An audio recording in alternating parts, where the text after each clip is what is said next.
una clase sobre los contenidos básicos del régimen penal juvenil, que era el tercer tema que nos quedaba de cara a la semana que viene. Recuerden que conmigo vimos procedimiento de flagrancia, vimos habeas corpus y vamos a ver régimen penal juvenil. ¿Está bien? Lo primero que deberían entender, después vamos a ir precisando, pero los conceptos iniciales son tener claro que los jóvenes, yo prefiero decirle así que niñas o adolescentes porque es más corto, los jóvenes tienen los mismos derechos que los mayores, en realidad tienen más. Es decir, los jóvenes tienen los mismos derechos y garantías individuales que cualquier persona mayor. En realidad tienen más. Y vamos a ir viendo también que los principios del sistema son la oralidad, la especialidad, el interés superior del joven, del niño, la niña o el adolescente, el principio de reserva y el derecho a ser oído. Eso lo vamos a ver en detalle en unos minutos. Vamos a empezar conceptualizando sobre qué universo vamos a trabajar cuando hablamos de derechos de menores. Cuando hablamos de régimen penal juvenil. La primera ley que ustedes tienen que manejar, en realidad un par de artículos de esa ley, es la ley 22.278, que no es una ley, sino es un decreto ley, porque es de agosto de 1980. ¿Entienden por qué hablamos de decreto ley, no? ¿Lo tienen claro? ¿Sí? ¿Por qué hablamos de decreto ley? Porque estábamos en golpe de Estado. Porque no es una ley sancionada por el Congreso. Todas las respuestas están perfectas.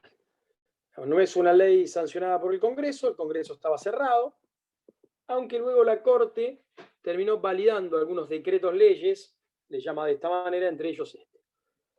¿Qué dice la ley 22 o el decreto ley 22.278? Nos va a decir, en principio, que no es punible quien no haya cumplido 16 años. Ojo con la terminología. No es punible, no es que es inimputable. La imputabilidad es otra cuestión, más allá que coloquialmente ustedes escuchan o escuchamos que se dice inimputable.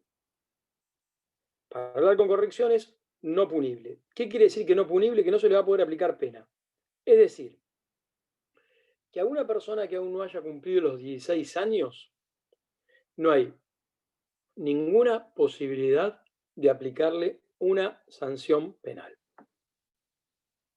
Después vamos a discutir si esto les parece bien, les parece mal, hay proyectos de reforma, etc. Pero para entender de qué hablamos cuando hablamos del régimen penal juvenil, tenemos que entender que estamos hablando de personas a quienes se las acusa de cometer un delito y que tienen entre 16 y 18 años. ¿Por qué? Si tienes 18 años, el probable autor de un hecho ilícito, ¿cómo y dónde se investiga o en qué lugar? En el fuero penal. El fuero penal, claro. Fuero penal ordinario, en el fuero penal común. El común. ¿Está bien? Fuero penal ordinario. Si tiene menos de 16 años, no hay ninguna posibilidad de hacer una investigación penal en su contra. Así se estime, se suponga o haya indicios o prueba que cometió un hecho gravísimo. Este es un principio político que se vuelve jurídico por estar en una ley. ¿Qué quiero decir que es un principio político? Son criterios. También podría decirse que la edad de punibilidad sea 14 años, sea 12, sea 10 o que no exista límite. Después hay que ver cómo se compadece eso con la Constitución o con los pactos internacionales. Pero entienden lo que quiero decir, hay un criterio de límite estricto, específico. Algunos pueden decir arbitrario. Es el mismo límite que tenemos para otras cuestiones. Por ejemplo, para votar. ¿A qué edad se puede votar en la Argentina? 16 años. Opcional. Bueno, por eso. Y si no 18, ¿A qué edad se puede sacar el Olvídate. registro de conducir? Pero me refiero, hay una fecha exacta. No es que si vos te falta un día para cumplir los años, podés votar, o si te falta un día para los 18 o 17, podés sacar el registro. ¿Se entiende lo que quiero decir? Son fechas exactas. Y no se hace un análisis individual de la persona para ver si está en condiciones o no. Con la fecha ya está. No hay análisis subjetivos o individuales. Ahora lo voy a profundizar. Vuelvo al concepto general. No es punible entonces quien no haya cumplido 16 años y tampoco quien no haya cumplido 18 por los delitos de acción privada o reprimidos con una pena que no superen los 2 años o tenga multa o inhabilitación. Es decir, vuelvo a decirlo, menores de 16 años no punible. ¿Está claro? Entre 16 y 18 será punible salvo para delito de acción privada, delito que tengan multa, inhabilitación o cuya pena máxima no supere de 2 años. Por ejemplo, el hurto, que tiene de 1 mes a 2 años, ¿es punible para un menor de 17 años? No, no es punible porque la pena no supera 2 años. ¿Entienden cuál es el ámbito de aplicación? ¿Sí? Me perdí un toque. Vuelvo, Perdón. vuelvo, no pasa nada. Vuelvo. Vamos de nuevo. No es punible quien no cumplió 16 años. Es decir, una persona que no cumplió 16 años no es punible así le imputen el delito que le imputen. Mayor de 18 años es punible como cualquiera. Entre 16 y 18 años tampoco será punible para los delitos de acción privada, para los que tengan previsto una pena de multa, una pena de inhabilitación, o sean reprimidos con una pena de prisión que tenga de 1 mes a 2 años. ¿Está bien? ¿Por qué les puse como ejemplo lo de la posibilidad de votar o la posibilidad de obtener el registro de conducir? Porque esta fecha es una fecha irrefutable. ¿Qué quiero decir? Con la partida de nacimiento y se acabó. No es que hay un análisis pormenorizado de la persona. Otros sistemas lo que prevén no es una fecha exacta, sino hacer pericias o estudios de la persona a quien se le impute un delito para ver si pudo, no es así, pero para que ustedes lo recuerden, comprender la criminalidad del acto o dirigir sus acciones. Es decir, en otras legislaciones no hay un límite así estricto, sino lo que hay es esta pericia sobre la persona en sí misma. ¿Hasta ahí vienen bien? Fíjense por qué decimos algunos, o se dice que es arbitrario, porque puede suceder que Guadalupe, que está ahí, cometa un delito un día antes de cumplir los 16 años, sea un delito gravísimo, gravísimo, y no es punible. Y en cambio, al día siguiente de cumplir los 16 años, o el día que cumple 16 años, comete un delito mucho menor y sí es punible. Pero bueno, un límite hay que poner. Algunos sostienen que están mal este tipo de límites estrictos y lo que hay que ver es si Guadalupe, el día previo a cumplir los 16 años, comprendía lo que hacía, tenía un estado de madurez suficiente o si no lo tenía. Y analizar el caso concreto de ella en lugar de fijar una norma tan estricta. Son las dos posiciones que hay. De hecho, yo recuerdo un caso aberrante en el Reino Unido, de Gran Bretaña, donde 2 chicos fueron condenados por el homicidio de otro chico y eran chicos muy, muy chicos y se los condenó. Si mal no recuerdo, por ahí alguien me ayuda con la memoria, tenían 8, 10 años y la víctima era un poco más chica. Fue un episodio espantoso en unas vías del tren y los condenaron. Y la verdad que no sé si están cumpliendo pena o no todavía. ¿Está bien entonces el concepto del universo cuál es? Ojo con esto, porque nosotros en el examen, si preguntamos régimen penal juvenil y ustedes nos dicen, bueno, irá al régimen penal juvenil si la víctima es menor de edad para proteger sus derechos. Eso está tan mal que pueden desaprobar el examen. Si al régimen penal juvenil va a ir un caso si el imputado es menor de edad, no si la víctima es menor de edad. ¿Sí? Bueno, algunos hacen así gestitos como los emojis, como diciendo, sí, bueno.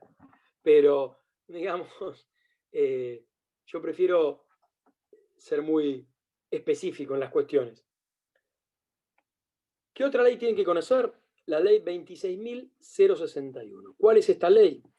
Es la ley de protección integral de los derechos de las niñas, niños y adolescentes. ¿Qué aspecto es fundamental?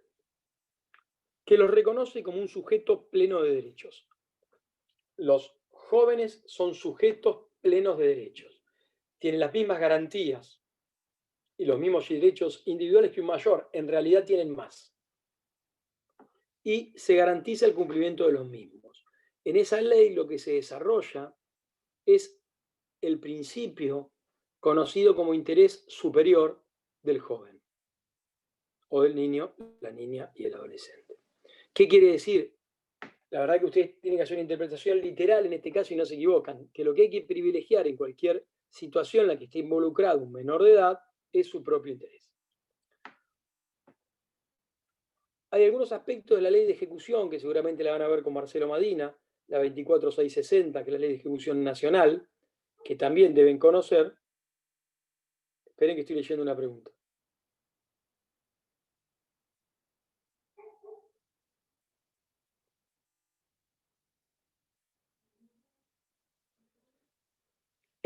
Voy a explicar de nuevo. No es que no se lo puede penar con una pena inferior. No es punible si comete un delito que en el Código Penal tenga establecida una pena que no exceda de 2 años. Es decir, si a un menor de 17 años le imputás un hurto simple que tiene de 1 mes a 2 años, no es punible. Se privilegia no estigmatizar al menor de edad por un delito que se considera no tan grave porque tiene una pena de hasta 2 años y entonces no es punible. Sí se le pueden aplicar penas de menos de 2 años, por ejemplo el robo tiene de 1 mes a 6 años. En ese caso se le inicia una investigación penal a un menor de 17 años y se le puede aplicar una pena de 6 meses, pero porque tiene una pena superior a los 2 años. ¿Está bien? Alguien me preguntó eso en el chat, ahí contesté. Si no encienden el micrófono y me preguntan, no tengo problema, pero no los veo a todos, por eso. Julieta, ¿está bien entonces? Listo. Justamente para esto sirven estas clases. La verdad que ustedes ya tienen las clases de Zoom del cuatrimestre pasado, tienen la bibliografía, que son los 3 artículos para el de García Méndez, el fallo Maldonado, y el artículo que refiere cómo surgió en Necochea, fundamentalmente, que fue uno de los primeros departamentos judiciales en los que se aplicó, y me parece que es importante que allí tienen un poco de historia de cómo fueron primero los 4 departamentos judiciales, después siguieron otros 4, y cómo fue que es un estudio o un análisis, a mí no me gusta decir un paper, siempre trato de hablar en español, y tampoco puedo decir un trabajo de Pierre Restegui. Y después, las leyes específicas son la 13634, que es el régimen penal juvenil, y la 13928, que es la de promoción de los derechos del niño. ¿Cuándo empieza en la provincia de Buenos Aires a regir este sistema? Bueno, tiene el artículo de Pierre Restegui, empieza en el 2008, primero en 4 departamentos judiciales, después otros 4, así de a 2 meses, de a 4 meses. Ahí Pierre Restegui dice que esto fue por una cuestión presupuestaria. Yo discrepo un poco con él, no fue solo por una cuestión presupuestaria, que se pensó en una cuestión progresiva, sino porque habíamos visto varios operadores judiciales, recuerden lo que hablamos de flagrancia, cómo se había implementado en Chile la reforma procesal penal en forma progresiva y qué positivo había sido esto para el sistema. En Chile, como les contaba, se empezó del norte y del sur hacia el centro con una idea de Chile no es un país federal, con lo cual los mismos jueces y fiscales del norte y del sur luego iban llegando al centro, que es la zona de mayor conflictividad, la zona cercana a Santiago, a la capital. Entonces iban llegando con más experiencia una vez que iban llegando a los departamentos judiciales más complejos. Algo parecido se tuvo en cuenta con el régimen penal juvenil, empezar por 4 departamentos que estaban más preparados, después otros 4 y así sucesivamente. Aunque esto fue cumplir con algo que ya tenía prevista la Constitución en el año 94.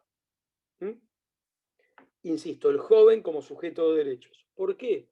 Porque antes se lo tomaba como objeto susceptible de tutela. Se consideraba que los menores de edad no tenían la capacidad suficiente y por lo tanto, mucho más que mirarlos como un sujeto pleno de derechos, se los miraba, se los trataba como un objeto de tutela. Es más, los viejos... ¿Se los cosificaba, doctor? Repetime la pregunta más fuerte. Si se los cosificaba. En realidad, lo que se tenía era una concepción, en algunos casos con un carácter tuitivo y de protección de derechos, de verlos como sujetos que necesitaban, como sujetos que necesitaban contención, transformándolos casi en un objeto. Digamos, que ellos no podían decidir, ni se podía saber cuál era su interés preguntándoles a ellos. Se entendía que necesitaban la tutela del Estado y que no eran sujetos plenos de capacidad y por lo tanto no se les preguntaba. De hecho, los viejos juzgados de menores tenían un carácter bifronte o bicéfalo o de dos ejes fundamentales. El mismo juez de menores que investigaba a un menor o a un joven por un hecho delictivo era el mismo juez de menores quien, si se dan determinadas circunstancias, debía buscar un hogar sustituto o una adopción para ese mismo menor. Es decir, era, pobres jueces de menores, casi una tarea esquizofrénica la que tenían que hacer. Por un lado, investigar si la persona cometió un delito y por el otro lado, a esa misma persona, si consideraban que estaba en riesgo su salud, su integridad física y demás, buscarles un hogar para que pudieran realizarse. Bueno, esto se terminó, porque como ustedes saben, ahora son los tribunales de familia quienes se encargan de esto en la provincia de Buenos Aires y el régimen penal juvenil quien se encarga de investigar la cuestión de los menores que cometen hechos delictivos. ¿Hasta ahí venimos bien? Recuerden estudiar el artículo de Pierre Restegui, el artículo de García Méndez, los 3 artículos, y el fallo Maldonado, aunque algo vamos a hablar de eso. Sobre todo en García Méndez hay una crítica a la Corte Suprema de Justicia que es muy interesante, porque él dice que la corte que tuvimos nosotros, ahí está Juez de Familia, que fue una corte que garantizó los derechos individuales, la corte de Zaffaroni, para que la referencia, la corte de Argibay, fue una corte que en tema de menores no fue tan respetuosa, dice García Méndez, de los derechos individuales de los jóvenes. Es más, convalidó, a lo que vamos a ver después, las detenciones de menores no punibles, con un carácter tuitivo, con un carácter de protección. Alguna vez Argibay, en una entrevista de prensa, lo explicó de esta manera. Pero sobre eso vamos a volver cuando veamos quizás el tema más interesante para debatir, para analizar, que es la aplicación o no del artículo 64, que luego vamos a ver. ¿Cuáles son los principios del sistema? Lo dijimos al inicio. Los principios del sistema son la oralidad, el interés superior del joven, el principio de reserva, el derecho a ser oído. La oralidad, ustedes ya lo vieron hasta el hartazgo, es lo mismo que vemos en un juicio oral, público y contradictorio. De hecho, hoy planteaban como una novedad, que la comisión que asesora al Ejecutivo Nacional haya planteado que los juicios orales tienen que ser contradictorios, públicos. Nosotros venimos sosteniendo esto y ustedes lo saben desde hace 25 años. Con respecto al interés superior del joven, aquí viene algo para contestar la pregunta que me hacía el compañero recién también, se debe tener en cuenta fundamentalmente su opinión y la prevalencia de su interés. Aquí no se lo considera un sujeto. Antes no se prestaba atención a la opinión del menor porque se entendía que era irrelevante al no estar suficientemente desarrollado su intelecto para poder opinar. El principio de reserva es el principio de no publicidad, ustedes lo conocen, de la misma manera que los juicios orales son públicos en caso de mayores de edad, los juicios orales en caso de jóvenes no son públicos. Hay un principio de reserva. No quiere decir que sean secretos, porque los familiares pueden entrar y demás, pero no se puede dar publicidad. De la misma manera que no se registran los antecedentes de los menores. Por eso es muy curioso, por no utilizar otra palabra, cuando uno dice, bueno, y fíjense, no nos cuentan los antecedentes menores, que no se puede por una normativa, no es que alguien toma esa decisión porque sí. Y el derecho a ser oído, que está consagrado en la Constitución, para los mayores también. ¿Qué hace este sistema? Fundamentalmente separa, distingue claramente lo penal, que es lo que estamos viendo hoy, de lo asistencial. Fíjense que yo no hablé de lo asistencial y no lo hice adrede. Nada tiene que ver el sistema asistencial con el régimen penal juvenil.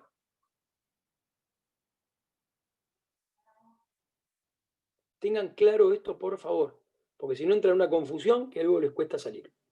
El régimen asistencial está conformado por el servicio local, por el servicio zonal, uno municipal, el otro provincial, por los centros de referencia, por el defensor de los derechos de las niñas, los niños y de los adolescentes, que si bien estaba previsto en el 2005 por una ley, recién se pudo llegar al acuerdo y a la designación en febrero del 2020, designando a Marisa Graham como defensora. Y todo ello no tiene nada que ver con el régimen penal juvenil. La confusión surge porque hay algunas ocasiones en que un menor, fundamentalmente un menor no punible, a quien se le imputa algún hecho delictivo, es puesto a disposición de un juzgado de familia y allí se inician trámites tuitivos o de protección de derechos. ¿Se entiende lo que estoy planteando? Esto es una cuestión práctica. Una persona de 10, 12 años, entre comillas, por supuesto, participa de un hecho delictivo, de allí se da la alerta, se lo pone a disposición del juzgado de familia y se inicia una cuestión tuitiva, pero no tiene nada que ver con el régimen penal juvenil, no se confundan esto. ¿Estamos bien hasta ahí? ¿Dudas, preguntas con respecto a esto? Voy a tratar de ir bien a lo concreto porque teniendo en cuenta que falta una semana para el parcial, que esta clase es en un feriado, bueno, son las ventajas de la virtualidad, ¿no? Poder dar clase en un feriado. Me parece que en la presencialidad sería más complejo que nos hubiésemos encontrado, y la verdad que yo lo charlé con Rosela, con los otros docentes, me pareció atinado dar esta oportunidad para quienes quisieran tener clase hoy, porque este tema es parte del parcial, por supuesto está en la bibliografía, tiene las clases anteriores, pero si tenían alguna duda, me parecía necesario y de compromiso serio con la docencia y con la facultad, porque si no, nos pasamos declamando cosas que después no las cumplimos de esa manera, ¿no? La verdad que yo disfruto dar clase, es lo que más me gusta de mi actividad profesional, pero en un feriado quizás disfrutaba de otra cosa, ¿no? Además de dar clase. Pero bueno, estamos disfrutando juntos. Imagino que a ustedes nada les gusta más en un feriado que tener una clase de Derecho Procesal Penal. ¿No? ¿Es así? Ponele, diría un amigo. ¿Cuál es el artículo más interesante para analizar? Es el artículo 64. ¿Por qué el artículo 64 es el más interesante para analizar de la ley 13634? Porque el artículo 64 nos dice algo así como que en aquellos casos de extrema gravedad y que por las especiales características del hecho delictivo exista se aconseje o se sugiera una restricción de la libertad ambulatoria, el fiscal podrá pedirle al juez que dicte una medida de seguridad restrictiva de la libertad locomotiva en los términos de la ley de fondo. La verdad que los eufemismos en el derecho, o llamar a algo de una manera distinta a la que uno lo llama, pasa siempre. La verdad que lo que estamos planteando acá es que detengan a un menor, porque ¿qué es una medida restrictiva de la libertad locomotiva pedida por un fiscal que accede a un juez de acuerdo a la ley de fondo? Esto es como hace mucho tiempo, ya ahora no sucede, gracias a Dios, pero había un estándar en el que una persona decía, no, estás demorado. ¿Habrán escuchado esta palabra alguna vez? No, la policía lo tiene demorado. ¿Qué significa demorado? Sí, yo soy el que está demorado, le digo, mire, señor policía, no quiero estar demorado ni un ratito más. ¿Me puedo ir? No, entonces no estoy demorado, estoy detenido, estoy aprendido. ¿Qué es demorado? ¿Voy a llegar demorado a un lugar porque usted va a llegar más tarde? No, no quiero que me demore más. Hagan esa prueba, ¿no? Si alguien, digamos, en un procedimiento policial, la policía le dice, mire, usted va a quedar acá en demorada. No quiero que me demore, yo quiero seguir. No, te quedas, bueno. Esto es lo mismo. Digamos, decirle de una manera algo para no decirle cómo en realidad son las cosas. Lo que está planteando esto es que, insisto, en casos de extrema gravedad, cuando las características del hecho aconsejen una restricción de la libertad física o locomotiva, el fiscal podrá pedirle al juez que dicte una medida restrictiva en los términos de la ley de fondo. Que en el artículo se use la palabra inimputable. ¿Es un error a la hora de la redacción o es algo que se hizo adrede, porque es medio bastante burdo. Dice intervención, Estoy buscando. aconsejará la restricción de No, la está mal. libertad obligatoria Es del imputable. error de redacción. Por eso te decía, mira, ahí lo tenés. Coloquialmente nosotros decimos diciendo inimputable. Digamos, y la verdad que es no punible. Pero fíjate que hasta el legislador se equivocó y no lo advirtió y pasó de largo, ¿no? Está bien. Y siguió. Muy buena la apreciación tuya. No vi, porque no tenía en cámara quién la hizo, pero muy buena. Doctor, ¿podría repetir la ley del artículo 64, la 13.000? 634 creo que es la ley de menores, la ley del régimen penal juvenil. Muchas gracias. 13634. De nada. Entonces, ¿entienden el supuesto cuál es? Menor de 16 años, ¿no? A quien se le imputa un hecho grave, ¿qué hace el fiscal? Ejemplo, se imputa un homicidio de una persona a un menor de 14 o 15 años. Sería un caso de extrema gravedad, que por las características del hecho se aconseje o se sugiera la restricción de la libertad ambulatoria, el fiscal puede requerirle al juez que dicte una medida asegurativa. ¿Esto está bien, está mal? ¿Qué opinan? ¿Corresponde, no corresponde? No No corresponde a ningún título, ni tutela, No, ni para nada. cautelar, ni nada. ¿Por qué No no puede ser corresponde? ¿Por qué no es Y punible? No como puede medida ser. cautelar no, punible, porque no hay menos- ningún no es proceso para punible, menos asegurar. punible. Ahí lo que señalan los compañeros es una de las posiciones y ellos dicen claramente que como no es punible, no puede formalizarse proceso penal alguno en su contra. Claro. Como no puede formalizarse un proceso penal, porque recuerden que dijimos que los menores de 16 años no son punibles, no tiene nada que hacer esa investigación seguida contra ese menor no punible en el régimen penal juvenil. Con lo cual, la solución es sobreseer por tratarse un menor no punible a esa persona por ese hecho grave y ponerlo a disposición del tribunal competente, que es el juez de familia, juzgado de familia. La solución que señalan los compañeros es la solución que da la Cámara local. En su momento se había planteado a nivel provincial la inconstitucionalidad, pero la Sala 1 de la Cámara de Casación Penal dijo que el artículo es constitucional, con lo cual en otros departamentos judiciales se aplica perfectamente. ¿Puedo hacer una pregunta? Y acá a veces también, sí, claro. Y si dice que, si sabemos que las personas que no cumplieron los 16 años no son punibles, como lo que veníamos hablando, entonces si le pone una medida de seguridad restrictiva de la libertad, ¿qué es lo que va a pasar después? Si técnicamente no se le puede hacer ninguna investigación y no Bueno, se lo está puede, ¿qué es perfecta lo la que pregunta de pasaría Guadalupe. después? ¿Me explico? ¿Qué sucede? Hay jueces muy bien intencionados, como lo que plantea Argibay en su momento con esto, y a veces se lo hace incluso, y ahora voy a explicar por qué, con una idea de proteger la integridad física de ese menor.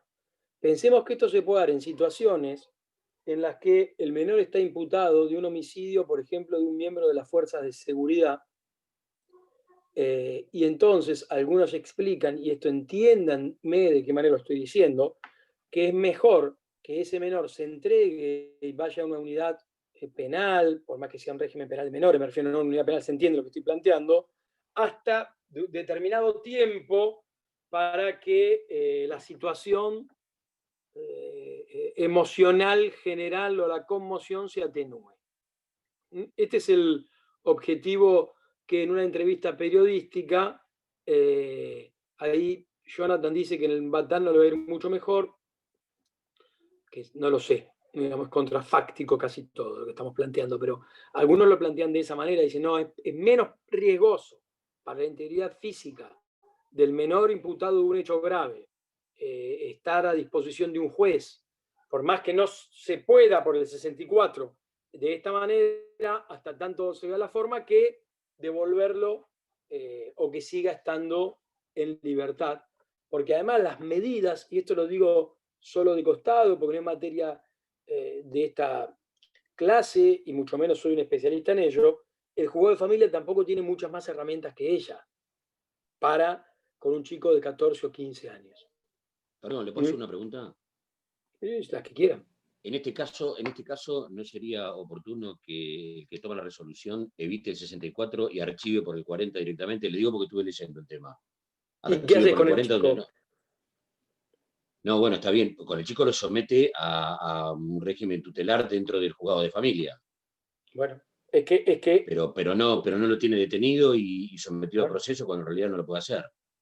bueno, esa es la solución que sostenemos nosotros, digamos así. Bien. La causa se cierra y se lo va al juego de familia. Otros, pero aún con buen criterio y con criterio muy, a ver, lo quiero decir en términos que suene jurídico, pero me cuesta tratar de decirlo de esta manera sin utilizar eufemismos. Con un criterio de protección del menor por el riesgo que puede tener ese menor de 15 años acusado de delito grave siguiendo en la calle. Estoy leyendo un chat. Claro. Sí, está bien. La idea es sacarlo de ese lugar. A ver, vamos a la hipótesis real. Menor de 15 años acusó de un homicidio grave. Está en la calle. Digamos, las posibilidades de que le vayan bien son pocas. Juzgado de familia hasta que interviene, difícil que pueda solucionarse el tema. A veces los fiscales y los jueces dicen, mira, yo prefiero pedir una detención, garantizarlo que esté de esta manera, y después lo paso al juzgado de familia. Otros dicen, no, mira, no podés. Es lo que decía recién el compañero, no es punible, no investigás, se terminó y que se encargue el juzgado de familia. Porque si no, estás planteando algo, como estás asumiendo que el propio Estado no puede cuidar la integridad física de una persona. Que a veces no la puede cuidar, a veces no la puede cuidar. Tenemos ejemplos de eso. Y yo trato de ser lo más objetivo posible y no polemizar con esto. Entonces, hay dos posiciones. Los que señalan que el 64 es constitucional y se puede aplicar perfectamente, más allá que sería no punible, dicen, bueno, ante la situación extrema de gravedad, yo puedo pedir una medida restrictiva por un tiempo. Y están los otros, o estamos los dos, y digo, no, mira, no podés hacer eso, la ley no te permite que esa medida le disponga el juez de familia, en última instancia, si es para garantizar la integridad física del menor. Que vea qué hace el juez de familia con ese menor. Lo que pasa es que es muy sencillo decirlo en una clase, plantearlo en un artículo que uno escribe. Lo complejo es resolver con criterio los casos reales que te explotan en la función. En tema de garantía, yo siempre digo que hay que ser muy valiente, como son los jueces que tienen ustedes de docentes, además acá, Madina, Falcone, de decretar nulidades en casos graves. ¿Qué quiero decir con esto? Un allanamiento sin orden en un hurto y anularlo, lo anula cualquiera. Un allanamiento sin orden en un homicidio, si queremos defender las garantías individuales, hay que ser más valiente para hacerlo, porque la presión social está contra los jueces que garantizan los derechos individuales y quienes cometen ese hecho más grave. Que por otra parte es donde más hay que garantizar los derechos individuales. De nada sirve ser selectivo para garantizar los derechos de las personas. Yo tengo que garantizar los derechos a una de las personas más indeseables, para decirlo en términos poco académicos. ¿Entienden? Sí, yo me convierto en un mejor Estado cuando garantizo los derechos individuales de Hitler, para poner el ejemplo más extremo que pueda haber. Para cuando yo a Hitler lo siento, lo juzgo y lo condeno siguiendo las leyes de mi país, con defensa, con... ¿entiende lo que quiero plantear acá? O los delitos o los crímenes de lesa humanidad, para poner un ejemplo de la Argentina. Claro, tengo que saber garantizar el derecho del enemigo. Sí, está bien. Sí. A mí la palabra derecho del enemigo no me gusta porque se confunde con derecho penal del enemigo, y el derecho penal del enemigo es una doctrina que le hizo mal al derecho, porque justamente lo que justifica son violaciones de derechos individuales para quien consideras tu enemigo.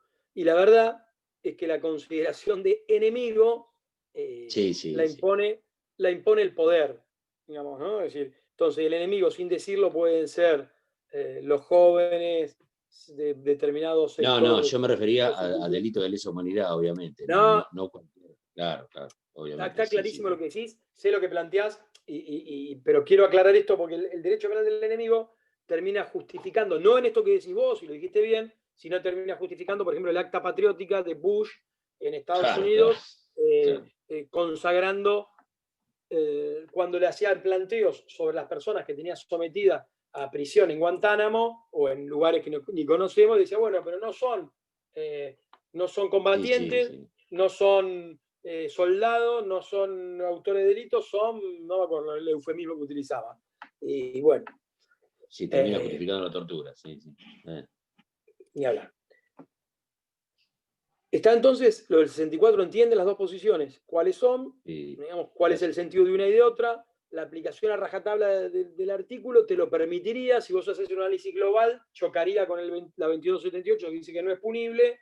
Es fácil decirlo acá, difícil en el hecho concreto. En nuestra opinión, lo que hay que hacer es cerrar la investigación y ponerlo a disposición ese menor del juzgado de familia, porque más vos no sabés si cometió el hecho, porque no lo puedes investigar. Está claro esto también. Porque nosotros decimos fue, no fue. No sabés ni podés saber si fue. Porque no podés investigarlo. Porque es no punible. Ahí te viene la otra discusión es, bueno, no habría que bajar la edad de punibilidad, la imputabilidad. Discusiones que tendrá que dar el Congreso de la Nación. Yo creo que no es la solución. No es la solución porque además, a ver, lo quiero decir en otros términos para que se entienda mejor. Generalmente los delitos más graves no los cometen los menores de edad. Lo que pasa es que cuando un menor de edad no punible comete un hecho grave, es mucho más noticia que cuando lo comete un mayor. ¿Entiende lo que estoy diciendo también? Y acá lo que falla, como en tantos otros aspectos de nuestra vida, social, jurídica, política, es lo que se llama gestión de la conflictividad previa. Es muy raro, yo diría que es excepcional, y no conozco el caso, que un menor no punible empiece cometiendo un delito gravísimo.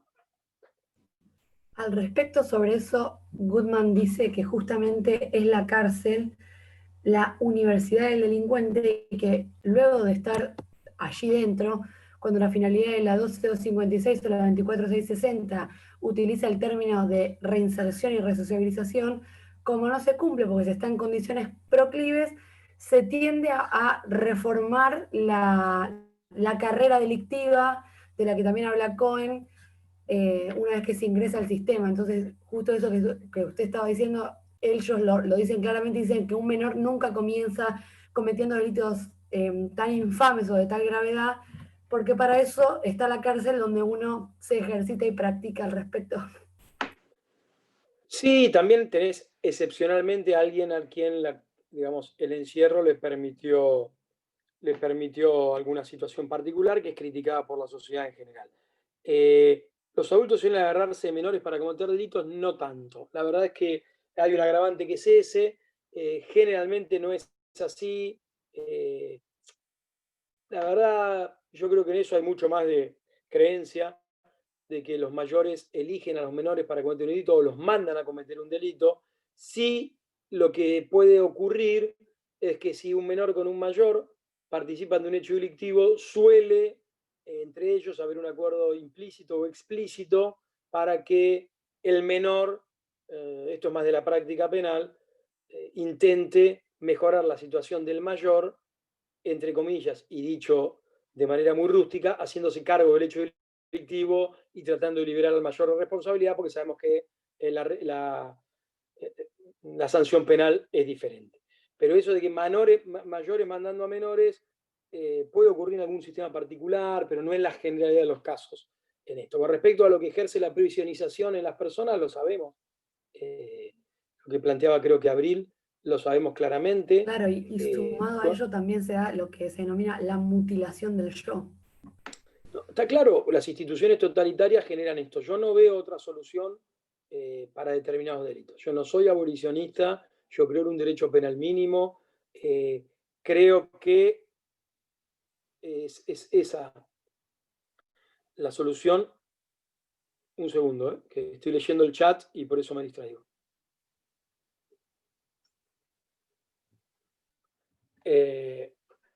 El fiscal el fiscal de menores investiga los hechos de menores y mayores. La diferencia es que hay juzgado de garantías y juzgado de garantías de menores y mayores. Estoy contando una pregunta que me hicieron ahí.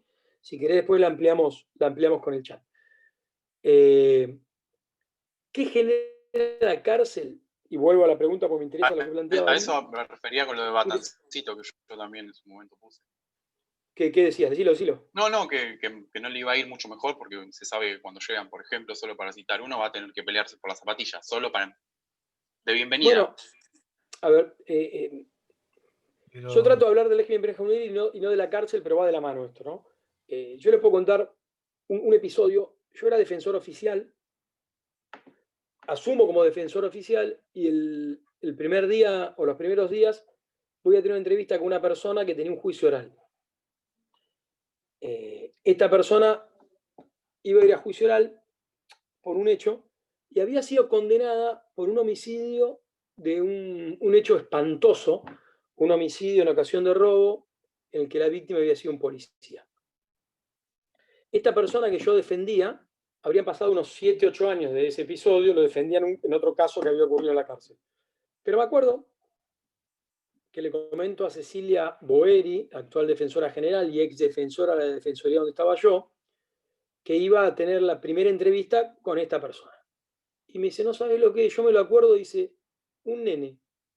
Dice, terrible, vos lo veías y no podías creer lo que había participado, lloraba, pedía perdón, ¿no? Un arrepentido.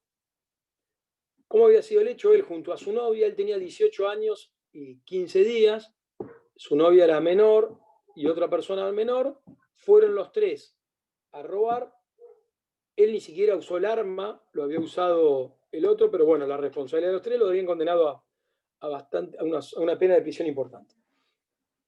Entonces, cuando yo lo pido a esta persona, lo pido, digo, en la defensoría oficial o en tribunales, vos por teléfono pedís a la alcaldía que te suban al detenido para entrevistarlo. Cuando entra, yo me esperaba encontrar un chico con la descripción que había hecho Boeri, y me encuentro una persona con una mirada agresiva, mucho más fuerte físicamente. Entonces yo con la idea le digo, ¿vos sos tal? Sí, me dice. ¿Pero vos sos? Sí. Entonces lo entrevisto, charlo un rato. ¿Qué había pasado en esa persona? 8 años de cárcel. Es decir, había entrado llorando y arrepentido por lo que había participado, angustiado. Había entrado un nene. Entiendan cómo lo digo, porque mañana dice, Ciano dice que un nene mató a alguien. No, se entiende lo que estoy diciendo, ¿no? Porque esto es así. Después Sí, está claro. te editan el video y me ponen como yo tengo alguna otra función y dicen, Ciano dice que los nenes, bueno, pero se entiende, confío en ustedes. Y la verdad que era otra. Y de hecho, yo lo defendía a esta persona por un homicidio dentro de la cárcel. Él lo habían acusado de matar a otro preso. El mismo, ¿qué había pasado? 7 años de cárcel, 7 años de penal. Entonces, esto es así, ahora es lo que tenemos, habrá que mejorarlo, habrá que ver, habrá que trabajar, por supuesto. Pero no lo podemos negar. El efecto nocivo que tienen las instituciones de encierro sobre las personas es innegable. Siempre tenés la excepción que lo justifica. ¿No? Diciendo, bueno, está bien, pero sabemos que es así. 2 o 3 párrafos del fallo Maldonado que ustedes tienen que conocer. Maldonado es una persona a la que la condena el tribunal a 14 años por hechos graves. La casación la condena a perpetua y la Corte Suprema dice que esa sentencia no puede dictarse a perpetua porque es menor de edad. ¿Y qué sostiene la Corte que es lo importante? Lo primero que habla la Corte es la necesidad de pena. Es como una novedad en el caso de los menores. Y dice que esa necesidad de pena nunca tiene que evaluarse por la gravedad del hecho o la peligrosidad, en el caso de los menores de edad. Si no, algo de lo que venimos hablando, hay que pensarlo desde la función constructiva social y la reinserción y la todos los que quieran, porque nunca, dice la Corte, la reacción punitiva debe ser igual a la de un mayor, porque hay indudablemente un distinto grado de madurez. Cuando quien comete un hecho, por más grave que sea un menor. Y entonces le baja la pena y sienta un precedente para que no haya más perpetuas para menores en la Argentina. Con respecto al fallo García Méndez, que es el otro fallo que ustedes tienen que ver ahí, lo importante es la crítica que él hace a cómo la Corte convalida las privaciones de la libertad de menores no punibles.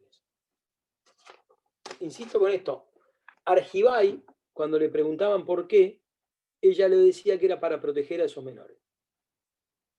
Con esto que estoy diciendo ahora, ¿se entiende de qué los protegía o de qué intentaba protegerlos? Pero bueno, eso es. A grandes Es lo mismo rasgos, que decía, perdón, es lo mismo que decía Sí. la ley, creo que es la 4.664 y el decreto de 10.067. Esa aparente actitud tuitiva, pero bueno, en definitiva era un proceso bastante complicado. No, pero en este caso, más llamativo aún, porque la propia ley te dice que no es punible, con lo cual, si vos querés garantizar su Claro. integridad física, que lo haga el juez de familia.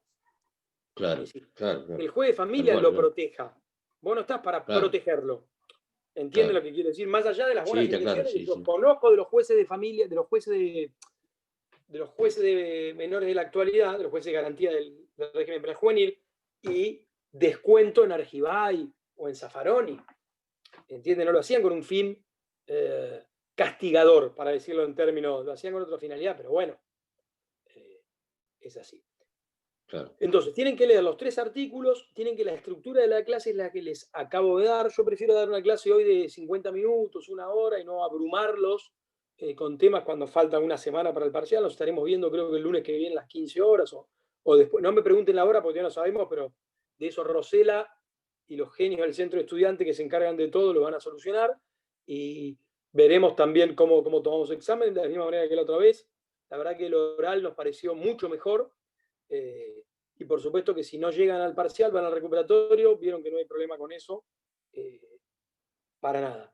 Así que, si les parece, teniendo en cuenta que es feriado, pueden tomarse 10 minutos, un té, un café, lo que quieran, y seguir estudiando después. Yo tengo ventaja sobre ustedes, no debo seguir estudiando, por lo menos hoy. Éxitos el lunes. Con algunos nos veremos en el examen mío y con el resto espero verlos en la práctica penal, Dios quiera que presencial, el año que viene. Gracias. Saludos. Doctor. Gracias, Chao, Hasta gracias. Hasta luego. Chao, hasta luego.